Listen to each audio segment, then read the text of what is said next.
Bienvenidos nuevamente a nuestro podcast. El día de hoy queremos hablar un poco sobre los temas que se han venido adelantando con respecto a los cambios migratorios. Sabemos todos que a partir del 20 de enero del 2025, con la posesión de Donald Trump, hemos experimentado varios cambios y sabemos que hay mucha incertidumbre y muchas personas haciéndose bastantes preguntas con respecto al tema. Por eso hoy queremos ahondar un poco y queremos mostrarles, contarles las nuevas noticias y aclarar las dudas que puedan tener. Bienvenida, Ginea, a este espacio y vamos a iniciar. Muchas gracias, Lina. De verdad que es el objetivo de este espacio de noticias, hablarlo en detalle, analizarlo y enviar un mensaje a la comunidad, a los que los escuchan, acerca de que la mejor forma de salir de la incertidumbre y la confusión no es simplemente viendo como las opiniones flash o los cortos de las noticias superficialmente, sino que hay que ahondar en el conocimiento, explorar cómo eso afecta a cada caso particular y más bien saber filtrar la información entre mucho murmullo o ruido que de pronto pueda haber en la calle, lo que dicen las personas, y más bien lo que efectivamente se está decidiendo, el impacto efectivo y específico. Y bueno, es una alegría poder compartir, hablar sobre estos cambios. Sabemos que se vienen muchos cambios hacia el futuro y queremos hacer este primer espacio como de resumen de noticias de la semana, sobre todo en materia migratoria, que es el tema que nos atañe en Inmigrante Hispano. Gracias, Ginette. Bueno, vamos a iniciar hablando con las órdenes ejecutivas que se firmaron el pasado 20 de enero por Donald Trump. La Perfecto. primera pregunta que tengo para ti es, ¿qué implica el restablecimiento del programa Quédate en México y cómo este va a afectar a las personas que están solicitando el asilo en la frontera sur? Ok, lo primero que evidenciamos fue que esa orden se dio el mismo día de la inauguración presidencial. Esta orden ejecutiva tiene como propósito resguardar la frontera sur, que quiere decir se dio un cierre de la frontera. En consecuencia, no es posible solicitar asilo en la frontera, sino y pasar al país. La política que existía antes era el aprender y liberar, o sea, lo detenían, diligenciaban la información y liberaban a la persona dentro de Estados Unidos para que siguiera adelante con los trámites que estimara pertinentes. Pero ahora Donald Trump dice no, esta política queda cancelada, de manera que quiera solicitar asilo deberá esperar en México hasta que se resuelva su situación y entre ya con el asilo o el permiso de entrada aprobado. ¿Qué quiere decir esto? Que se espera disminución de las caravanas, de las personas que entraban con cita a través de una aplicación que se llamaba CBP One, ¿sí? Agendaban su cita para venir a hacer la solicitud de asilo de forma presencial una vez se encontraban en México. Esto también quedó cancelado de inmediato y la única opción es hacer la solicitud eh, en la frontera y regresarse a México a esperar o acudir a las oficinas de refugio. Sin embargo, las oficinas de refugio están en una suspensión temporal. Aquí es importante aclarar que no es que el programa o las visas de refugio estén canceladas por completo. Están en una pausa mientras se regulariza toda la situación. Hay que entender que la política anterior congestionó, saturó al sistema de peticiones y lo que se quiere ahora es regularizarlo en debida manera. Ahora bien, eso no significa que quienes entran con un visado estampado en su pasaporte o con un estatus, incluso por la frontera sur, no puedan pasar. Todo lo contrario, pueden pasar con su visa de turista, con su permiso de viaje, con su visa de comerciante, con su residencia permanente o ciudadanía. No está limitado el tráfico fronterizo, pero sí está limitada esa solicitud de asilos y de entrar al país a esperar la resolución dentro de los Estados Unidos. Bueno, ¿y cuál es el alcance con respecto a otra de las órdenes ejecutivas que ha sido bastante controversial? Queremos saber cuál es el alcance de la orden ejecutiva que elimina la ciudadanía por nacimiento para los inmigrantes y cómo esta podría verse afectada. Ok, bueno, primero hay que entender que la orden ejecutiva no modifica ni la ley migratoria ni la Constitución. Al respecto, el presidente puede establecer lo que él considere en la orden ejecutiva, pero como ya hemos visto en el transcurso de esta semana, de inmediato está el control político, normativo y constitucional actuando en virtud de demandas o de control que el mismo legislativo o el Poder Judicial pueda hacer sobre dichas órdenes. Por eso vale la pena no reaccionar de inmediato a la noticia, sino tomarnos este tiempo, e incluso sabemos que es una noticia en desarrollo, para poder hablar a la comunidad. Somos partidarios de analizar las situaciones en frío, objetivamente, y no en caliente bajo el bombardeo, la tendencia de la noticia.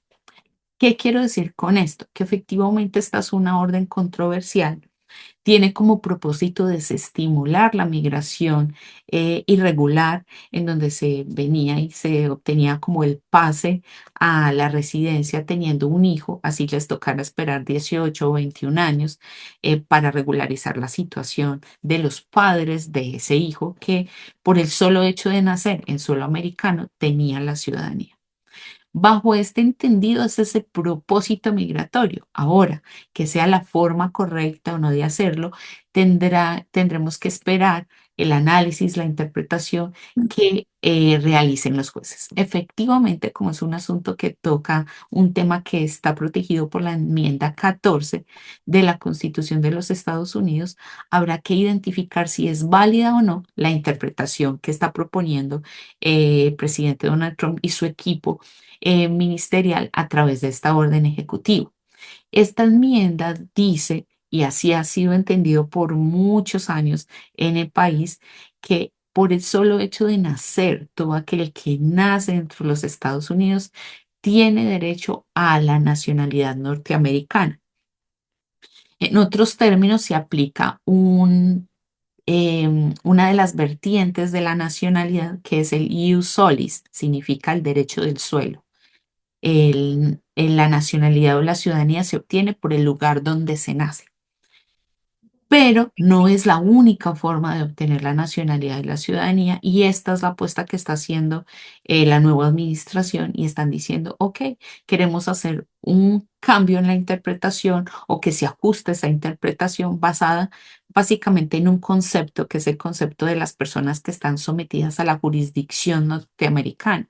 Y bajo este entendido, el gobierno del presidente Trump indica que quienes están sometidos a la jurisdicción son aquellos que son residentes y ciudadanos y por ende son ellos, debido a su estatus migratorio, quienes pueden derivar la nacionalidad por otro tipo de derecho que se llama el ius sanguinis, que quiere decir el derecho de sangre. La relación sanguínea es la que determinaría la ciudadanía o no. Actualmente en el país se aplican las dos, es decir, un ciudadano norteamericano que está fuera de los Estados Unidos, residiendo en otro país, tiene un hijo en ese otro país y en ese otro país nace, este bebé también es considerado ciudadano y debe hacer un proceso de naturalización o de reconocimiento que fue nacido en el exterior, dependiendo de la edad en la que se haga, pero obtiene también el derecho por vía sanguínea. Lo que está pidiendo o proponiendo el presidente Trump es que solo se aplique este criterio, no los dos. Y como propósito de desestimular esa migración, que digamos que es algo que es bien conocido, se ha utilizado como una estrategia de obtener residencia permanente en los Estados Unidos a través de un hijo que a la postre puede pedir a sus padres. Eh, Como les he anticipado, esto es una noticia en desarrollo. Hay que revisar qué dicen las cortes ante las cuales está demandado y esperar qué es lo que está autorizado o no. Obviamente hay una postura al respecto y es que se está intentando hacer una enmienda a la Constitución y por eso no debería tramitarse por orden ejecutiva, sino por el trámite establecido a nivel legislativo ante el Congreso de los Estados Unidos para realizarla.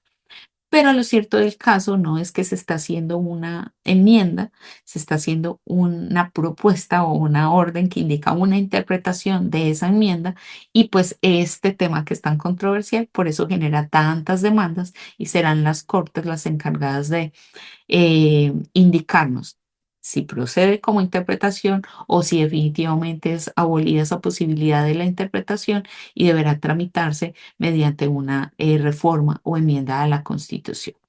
Ahora bien, es importante aclarar que actualmente, en el transcurso de esta semana, ya esa orden ejecutiva fue suspendida, ¿sí? Es decir, la disposición que se hizo respecto de que los niños que nacieron en el transcurso de los 30 días siguientes a la fecha de la proclamación presidencial, en la cancelación de la ciudadanía por nacimiento, que ya no iban a obtener ese derecho, actualmente está suspendida. Quiere decir que en la actualidad todo sigue como hasta ahora se venía dando. Este es el avance de esa noticia. Como sabemos aquí, pueden cambiar las cosas muy rápidamente. Los invitamos a seguir atentos en nuestro blog de la página de Inmigrante Hispano. Tenemos un blog especial de noticias que estaremos alimentando con el desarrollo de cada una de las noticias que estamos hablando el día de hoy. Definitivamente el mensaje que quiere dar el gobierno es buscar frenar esa inmigración acelerada que se vino presentando, como tú lo mencionabas antes, en el gobierno anterior y que da paso a muchos otros temas que han sido de diverso debate. Bueno, ahora con respecto, pero que en la misma línea, pero con respecto al tema de las deportaciones, que en estos días ha sonado bastante, queremos hacer una aclaración. ¿Quiénes están sujetos a la deportación expedita bajo las nuevas directrices que se están dando en este 2025? Ok, aquí es muy importante lo siguiente, la deportación no es un proceso nuevo, es un proceso que está habilitado por la ley, es decir, no se está haciendo ninguna modificación legal a la legislación migratoria existente. Lo que se está poniendo es más fuerza en el rigor de la aplicación. Esto quiere decir que el Ejecutivo, con sus fuerzas como el ICE, la policía, el ejército, las entidades que correspondan al respecto, está haciendo que se cumpla la ley y se respete la ley migratoria y de orden público en los Estados Unidos. Una vez más, desde la locución presidencial y mucho antes, en tiempos de campaña, el presidente Donald Trump fue muy claro y específico al indicar quiénes son los que son prioridad de deportación, las personas que realmente están poniendo en riesgo la seguridad nacional, ¿sí? El orden público. Entonces, de pronto, pareciera como algo muy de teoría de la conspiración, decir que hay criminales, que vinieron bandas criminales completas, personas que han pertenecido a grupos terroristas o que han sido convictas en sus países y que incluso salieron de centros de rehabilitación mental o de rehabilitación en otros aspectos y que esos tipos de personas fueron los que entraron sin ningún tipo de chequeo o control respecto de su pasado criminal. Aquí al respecto es muy importante para seguridad nacional en cualquier trámite migratorio y los que hemos vivido procesos de residencia y de ciudadanía sabemos que es un control que hace los Estados Unidos a la migración legal, cuanto más no debería hacerlo respecto a aquellos que entran de forma irregular. Lo cierto del caso es que no se hizo ese control en materia de salud, salud implica salud mental, en materia de seguridad o antecedentes disciplinarios o penales, y por eso es que ellos son la prioridad.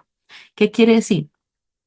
Que van a estar enfocados en aquellos que ya tienen orden de deportación, o sea, que ya pasaron por un proceso ante las autoridades de inmigración y la decisión que se tomó en cada uno de esos casos fue que debían abandonar el país. Curiosamente, no han salido del país, entonces está en todo el derecho el Ejecutivo en hacer cumplir esa orden judicial o administrativa que se dio de que esa persona debía salir del país. Segundo, las personas que estando dentro del país en cualquier situación migratoria, pero en particular la prioridad van a ser con aquellos que no tienen ningún trámite migratorio pendiente o un estatus migratorio que los proteja con su estabilidad dentro del país, que hayan cometido violaciones a la legislación criminal y civil dentro de los Estados Unidos. En otras palabras, los que tienen antecedentes penales dentro de los Estados Unidos. Estamos hablando de personas que han entrado y no se han ajustado a la regularidad normativa de los Estados Unidos, sino que han infringido la ley, más allá de la sola infracción de la ley migratoria de no haber entrado con un estatus específico, ¿sí? Esto quiere decir que esas personas van a estar en esas prioridades. La tercera prioridad van a ser personas que ya se sabe por el estudio de antecedentes que tienen antecedentes sobre todo criminales en sus países de origen. Esta es una razón efectivamente de las más álgidas, de lo que más conmoción a nivel internacional ha causado, porque obviamente implica regresar no solo a un ciudadano regular a que esté libremente circulando en el país de origen, sino que deben regresarlos para que sean procesados o limitado en un centro penitenciario para que cumpla efectivamente su condena. Y es donde, como hemos visto, ha requerido una colaboración entre diferentes países, pero también, como hemos visto lastimosamente con el gobierno colombiano, se han generado tensiones, toda vez que hay muchos estados y países que no están dispuestos a reconocer que el tipo de personas que están deportando tienen antecedentes criminales en su país de origen y que ahí es donde deben ser procesados. Efectivamente, estas son como las prioridades fundamentales. Ahora bien, no significa que si una persona está irregular en el país, estoy diciendo personas que se quedaron sin estatus aunque hayan entrado de forma legal o que entraron de forma irregular y no han realizado ningún tipo de remedio migratorio o trámite migratorio, o por lo menos lo tienen en cursos, también están vulnerables, ¿sí?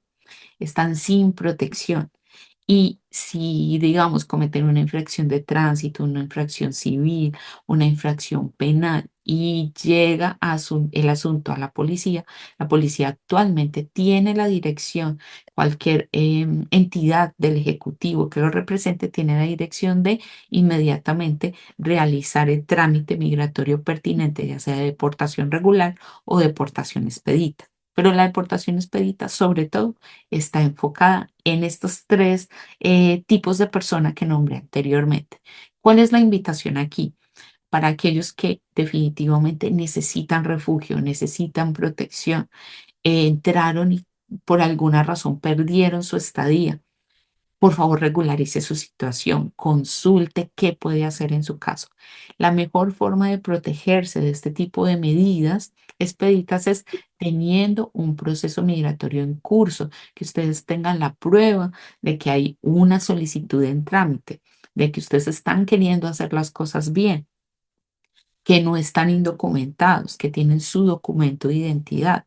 Es súper importante. En cualquier país del mundo, no tener cómo identificar quién es la persona es una falta gravísima, cuanto más en Estados Unidos, en donde el tema migratorio es tan álgido. Entonces, tengan a la mano su documento de identificación, su pasaporte, el Real ID si ya lo pueden sacar, su licencia de conducción y el respaldo del radicado del proceso que tienen en trámite. Esto es fundamental. También vamos a estar dando consejos respecto de qué hacer frente a una redada en donde de pronto involucren a muchos al respecto, en donde hay muchas personas en diferentes tipos de situaciones. También si ya tienen su estatus definido, tenga a la mano sus documentos. Eh, Fácilmente las autoridades van a poder hacer el chequeo con su nombre, con su fecha de nacimiento, escaneando el documento. Entonces no hay nada que temer. Las noticias a veces hacen algo muy amarillista al respecto y pues yo sé que han tomado casos aislados como, por ejemplo, eh, en una redada también detuvieron a una persona que era residente y tenía plenitud de derechos. Efectivamente, esto puede suceder porque en un momento de redada están estableciendo el orden público. Pues eso no quiere decir que esa persona vaya a ser deportada. En el chequeo del proceso que tienen que hacer, efectivamente se van a dar cuenta o se dieron cuenta de cuál era la situación específica de esa persona y procedieron a darle la libertad. Entonces no es algo irregular, hace parte del proceso que cualquier persona pudiera vivir y experimentar. Bueno, y con respecto a esto, ¿qué opciones legales tienen los inmigrantes que son detenidos bajo esta política para evitar una deportación inmediata? Bueno, primero, la mejor es tener un proceso en trámite, ¿sí? Hay que revisar qué procesos aplican en cada caso específico. Segundo, tener a la mano los números de contacto de las personas que le pueden prestar asistencia legal, que conozcan específicamente su situación y que puedan venir o preparar de antemano la situación de defensa.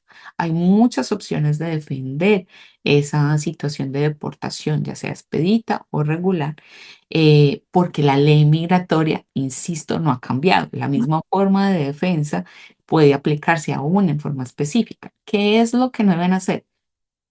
Dejar de contar con asistencia legal. Ahora bien, en inmigrante hispano no somos especialistas en inmigración, pero sí recomendamos altamente que busquen abogados especialistas en deportaciones, en estos trámites que se hacen ante cortes, inclusive en la solicitud de perdones. Es la oportunidad para solicitar perdones migratorios, para hacer solicitudes que de pronto se habían dejado de lado porque eran peticiones que se demoraban mucho, como peticiones de familiares.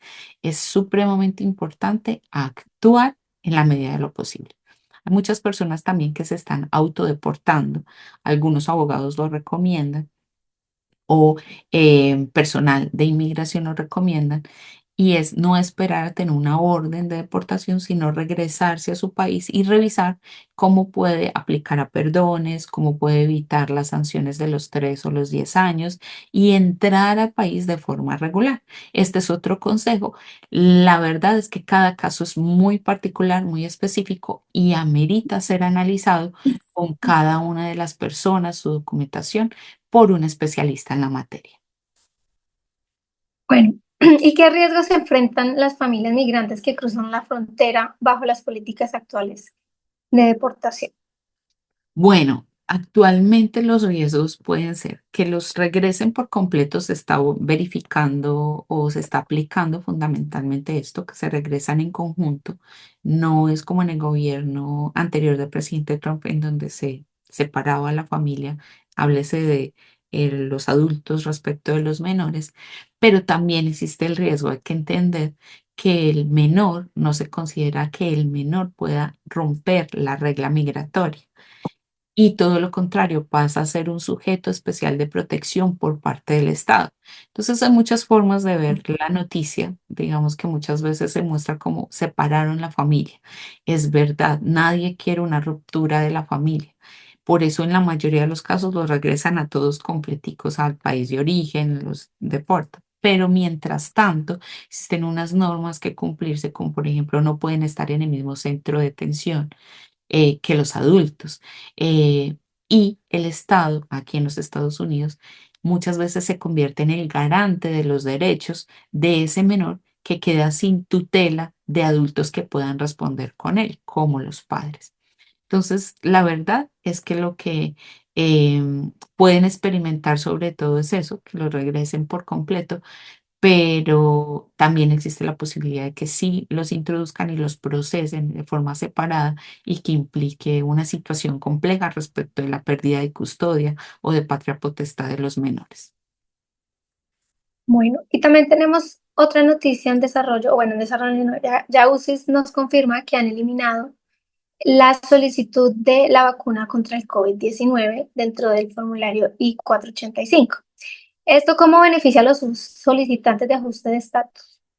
Bueno, es una muy buena noticia porque la verdad es que muchas personas que estaban fuera de los Estados Unidos, incluso muchos que habían objetado por conciencia la aplicación de la vacuna de COVID, que era obligatoria para hacer trámites de residencia, habían preferido no iniciar este tipo de procesos. Incluso muchas personas decidieron no solicitar la ciudadanía en virtud de que esta era una condición obligatoria, no tenía ninguna opción como de evadirla, salvo por asuntos de juego y juega, objeción de conciencia, motivos religiosos, pero estaba sujeta a la aprobación del oficial de migración.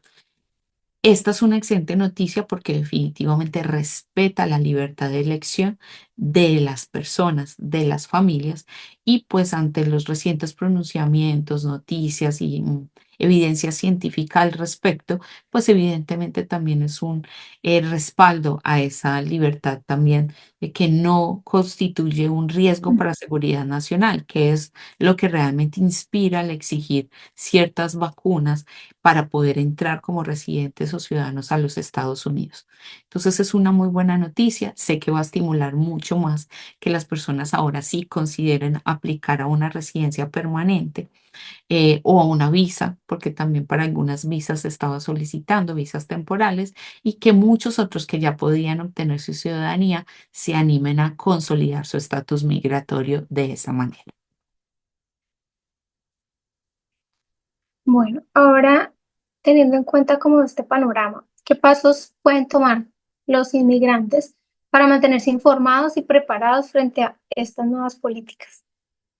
Bueno, yo siempre recomiendo seguir las fuentes oficiales de la Casa Blanca, de USCIS, de Departamento de Homeland Security. Esta es la mejor forma de mantenerse informados neutralmente, ¿sí? Después acudir al análisis noticioso, a cómo se está aplicando. Muchas veces pasa al revés. Nos enfocamos en lo que dijo la noticia, en la situación específica de X o Y persona y no en la norma. Y debería suceder al revés. Lo segundo es consultar con un profesional que revise su caso específico, sus opciones específicas. Y lo tercero y más importante es que tomen acción. La mejor forma de salir de la incertidumbre y de tener tranquilidad frente a riesgos que pudieran tener, es decir, tengo el conocimiento, tengo la prueba de que estoy adecuadamente en un proceso pendiente, que no tengo por qué ser removido, también voy a tomar las precauciones y la diligencia debida. Por ejemplo, solicitando la licencia de conducir si ya lo puedes hacer, solicitando tu permiso de trabajo si ya lo puedes hacer. eh, Haciendo todo lo pertinente, incluso en materia de impuestos, si lo puedes y lo debes hacer. Entonces, ajustándote en todas las áreas pertinentes, también es un llamado a la comunidad. Si has estado utilizando el Social Security de otra persona para trabajar, eso te pone una bandera roja frente a esa posibilidad de ser deportado. Es una violación. Si has estado utilizando documentos irregulares, licencias falsas, permisos de trabajo falso, también es momento de dejarlo en el pasado y ajustarte a la normatividad vigente, sin quebrantar de esa manera la ley. Esas son las cuatro mejores formas de estar atentos. Obviamente hay que saber hacer frente a una redada, frente a una situación de ICE tocando a la puerta. Vamos a estar dando una guía específica al respecto, pero por lo pronto esto es lo que pueden hacer frente a esta situación.